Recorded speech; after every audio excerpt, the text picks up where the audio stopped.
Hello guys, today I'm going to show you how to change the battery in a remote control for Audi.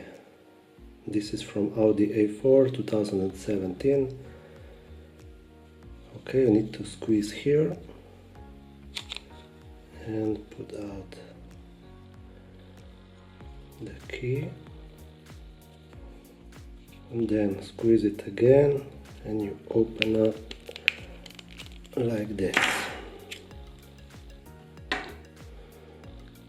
This is classic CR2032 battery.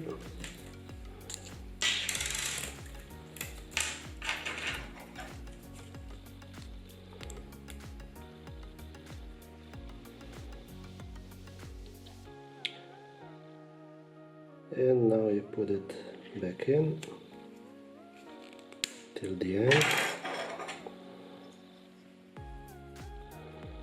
And you insert this back to the original place. Okay, done. Thanks for watching, and if this video was helpful, please like and subscribe.